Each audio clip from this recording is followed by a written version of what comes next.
Hello dear students, welcome to Sanjay Gowda IT and medical academy.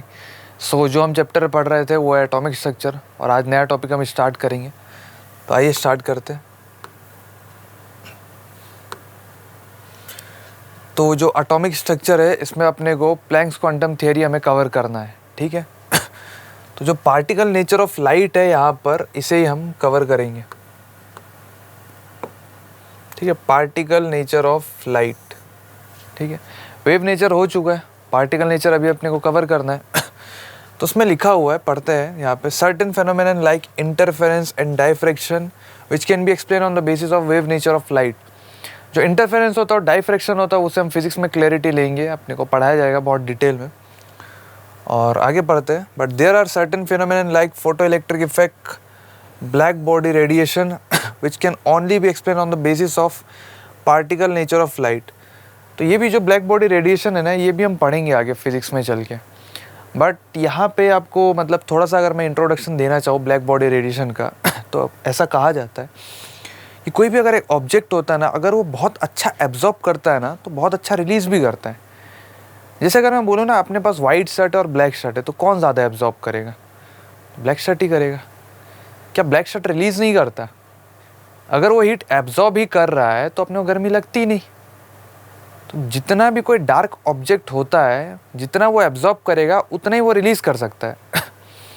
जैसे frying pan देखो तो वो भी ब्लैक कलर का होता है, तो ऐसा तो नहीं कि हीट एब्जॉर्ब भी करता है। जब वो कुकिंग में जब हीट एब्जॉर्ब करता है उसके बाद वो रिलीज़ भी करता है, तभी जो प्रोसेस है, मतलब वो जो कुकिंग का प्रोसेस है वो थोड़ा जल्दी होता है, ठीक है। यहाँ पे अगला लिखा हुआ टॉपिक प्लैंक्स क्वांटम थियरी से हम कवर करेंगे। तो इसमें लिखा हुआ है, the radiation emitted from a black body and gave following observation. Radiation emitted from a black body are discontinuous red hot iron. Any black body emits or absorbs energy in the form of small packets or bundles of energy known as quanta. In case of light, it is known as photons. तो जैसे कि अगर हमने देखा हो ना कि बहुत ज़्यादा अगर गर्मी होती है किसी जगह पे, तो वहाँ पे अपने को भाप सा दिखता है, वेपर सा दिखता है। वैसे ही अगर आयरन रॉड को अगर हम हीट करें ना, तो रेड होने के बाद ना उसे आप ऑब्जर्व करो, देखो उसके आसपास के एयर को आप देखो, तो जो एयर होता है ना वो वेपर्स में आ रहा होता है, अपने वो वेपर्स मूव होता हुआ वहाँ पे दिखता है। ठीक है, तो उसका एग्जांपल लिखा हुआ है। अब जो लाइट है ना, लाइट में हम उसे क्वांटा बोलते हैं। मतलब ये जो अपने पास लिखा हुआ पैकेट और बंडल जो आता है, बंडल बंडल फॉर्म या डिसकंटिन्यूअस पैटर्न में अपने को दिखता है, जो रुक रुक कर आ रहा है। क्योंकि अगर कॉन्टिन्यूस हुआ तो अपने को दिखेगा ही नहीं, डिसकंटिन्यूअस है, रुक रुक कर आ रहा है, तो अपने को दिखता है, वेपर्स दिखते हैं आयरन रॉड के आसपास के, तो उसे हम बोले नॉन एज क्वांटा। और जो लाइट होता है, लाइट के टर्म में हम उसे फोटोन्स बोलते हैं। समझना अपने को, प्रोटॉन्स अलग है, फोटोन्स अलग है। लाइट के पैकेट को फोटोन्स बोलते हैं। अगर जो ट्यूबलाइट होता है उसे हम रिफ्लेक्शन में अगर चेक करना, मिरर के रिफ्लेक्शन में, तो आप ट्यूबलाइट को देखो एक बार। वो अपने को छोटा छोटा सर्कल सर्कल टाइप का दिखता है, तो वही जो पैकेट फॉर्म में आ रहा है उससे ही हम फोटोन्स बोलते हैं, ठीक है। तो एनर्जी का अगर आपको याद होगा तो फ्रीक्वेंसी का मैंने बताया था कि किसी भी एनर्जी का फॉर्म है, अगर उसकी फ्रीक्वेंसी ज़्यादा होगी तो एनर्जी भी ज़्यादा होगी। अब energy is proportional to frequency हमने लिखा हुआ है यहाँ पर। तो जो अपने पास यहाँ पर फ्रीक्वेंसी लिखा हुआ है, प्रोपोर्शनलिटी कांस्टेंट अपने को हटाना है, तो जो प्रोपोर्शनलिटी कांस्टेंट है उसको हटाने के लिए हम एक h लगाते हैं। जो h है इसकी वैल्यू 6.626 इंटू 10⁻34, और E equals to H new formula आ जाता है। लेकिन कभी कभी अपने फार्मूला में दिया जाता है नंबर ऑफ फोटोन्स दे देते हैं, तो हम लिखते उसको मॉडिफाई करके लिखते फार्मूला को E equals to n h nu, जहाँ पर हम n को 1 2 3 4 इस तरीके से वैल्यूज पुट करते हैं वहाँ पर। लेकिन अगर क्वेश्चन में कुछ भी नहीं दिया तो नंबर ऑफ फोटोन्स आप 1 ही लेकर चलो, इसे अपने सॉल्व करना है। ठीक है, तो यूनिट ऑफ एनर्जी क्या है? जूल में हम लिखते हैं, अर्ज में लिखते हैं, किलो कैलोरी में, कैलोरी में लिखते हैं। n का मतलब नंबर ऑफ फोटोन्स है, h की वैल्यू अपने को यहाँ पे दी गई है, न्यू का मतलब फ्रीक्वेंसी है, थोड़ा टिल्ड करके हम लिखते हैं फ्रीक्वेंसी, ठीक है। और जो न्यू होता है ना, इसको हम लिखते हैं v/λ। लाइट की जो स्पीड होती है वो c/λ, c हम बोलते हैं 3 × 10⁸ मीटर पर सेकेंड, ठीक है। तो जो सेकंड फार्मूला है ना, इसका हम यहाँ पे यूज़ करेंगे ना, तो जैसे अपने पास एनर्जी का फार्मूला है h न्यू, जो न्यू है उसको हम सब्स्टिट्यूट करेंगे c/λ, अपने पास आ गया hc/λ। लेकिन नंबर ऑफ फोटोन्स अगर अपने को क्वेश्चन में फिर से दिया जाएगा तो हम वहाँ पे n पुट करें और इनकी वैल्यू 1 2 3 करके पुट करेंगे।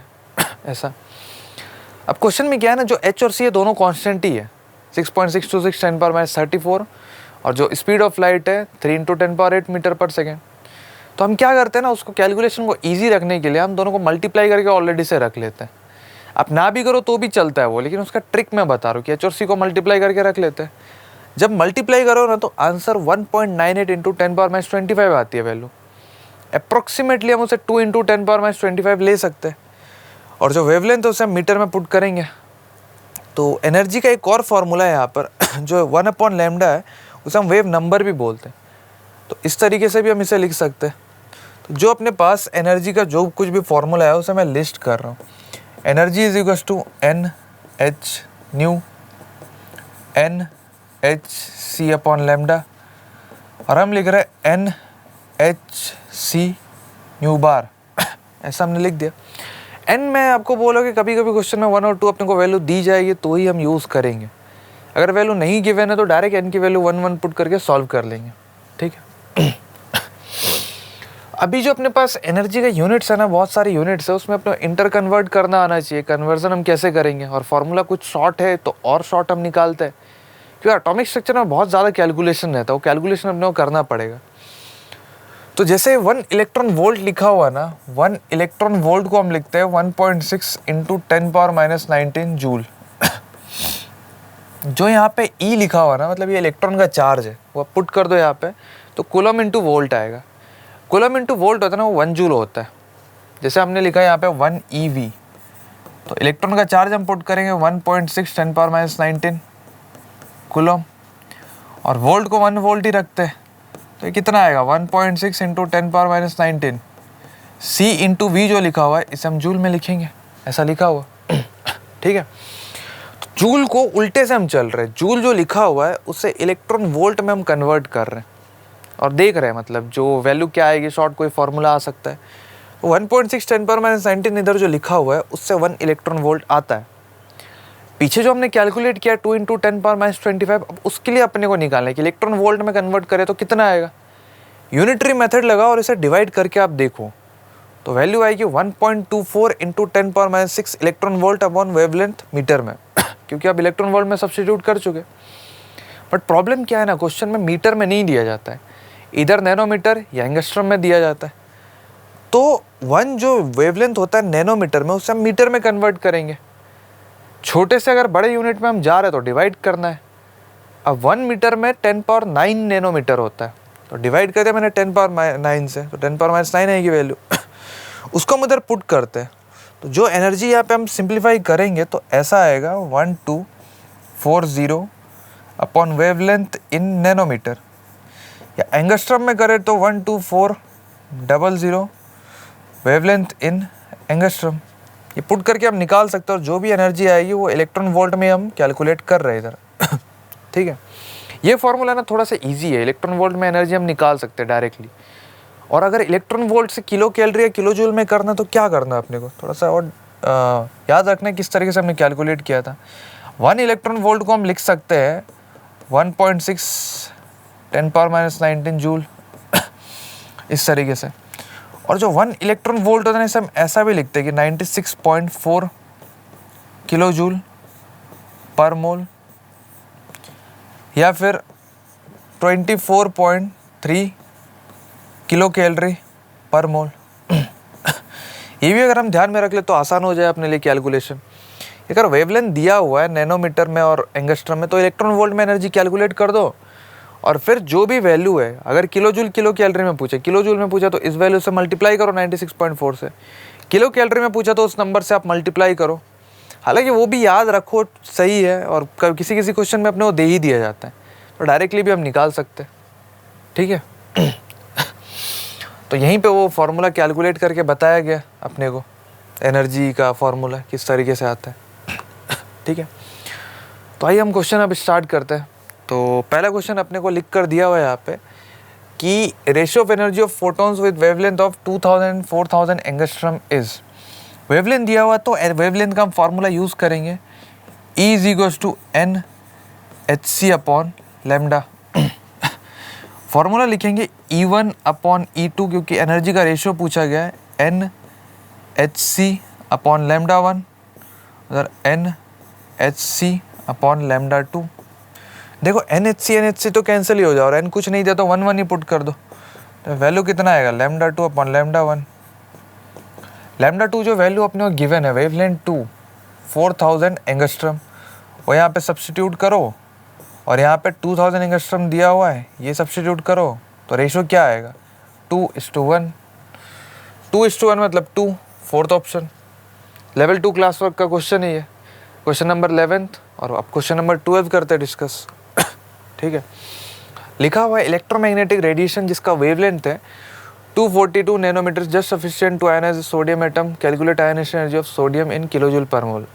मतलब जो वेवलेंथ है 242 नैनोमीटर वो अपने को दिया हुआ है, एनर्जी हम निकाल सकते हैं, लेकिन एनर्जी जो है आप उसे इलेक्ट्रॉन वोल्ट में कैलकुलेट करके बताओ, वो हम निकाल लेंगे। इन क्वेश्चन में किलो जूल में पूछा गया। तो आइए शुरू करते हैं। एनर्जी का फॉर्मूला है 1240 अपॉन वेवलेंथ इन नैनोमीटर, और जो एनर्जी आती है वो इलेक्ट्रॉन वोल्ट में आती है। हम लिया 1240 और वेवलेंथ जो लिखा हुआ है 242 इलेक्ट्रॉन वोल्ट। इन दो नंबर्स को हम डिवाइड करेंगे। अगर हम डिवाइड करें तो अप्रॉक्सीमेटली कितना आएगा, अगर आप इसे 250 ले लो और 1250 ले लो तो 5 के अराउंड आएगा, अप्रॉक्सीमेशन करके मैं बता रहा हूँ। ठीक है, इलेक्ट्रॉन वोल्ट है, जैसे अपने पास एनर्जी हम 1 इलेक्ट्रॉन वोल्ट लिखते हैं, इसे हम लिखते हैं 96.4 किलो जूल पर मोल, ऐसा लिखा हुआ है। तो 1240 अपॉन 242 इलेक्ट्रॉन वोल्ट की वैल्यू कितनी आएगी 1240 अपॉन 242 इंटू 96.4, ऐसा करना है अपने को। देखो अप्रोक्सीमेशन क्या किया मैंने कि ये वैल्यू 5 थोड़ा सा ज़्यादा आएगा और वो 100 के अराउंड है। 5 इंटू 100 कितना आएगा 500 किलो जूल पर मोल के अराउंड आएगा। तो ऑप्शन देखो जो 500 के एकदम क्लोज है, दो ऑप्शन दिख रहे हैं, बट 500 के एग्जैक्ट अगर मैं पूछूं क्लोज तो अपना पहला ऑप्शन ही दिख रहा है, वो आंसर है अपना। ठीक है, तो होप करता हूँ आपको आज का लेक्चर समझ आया होगा। Thank you.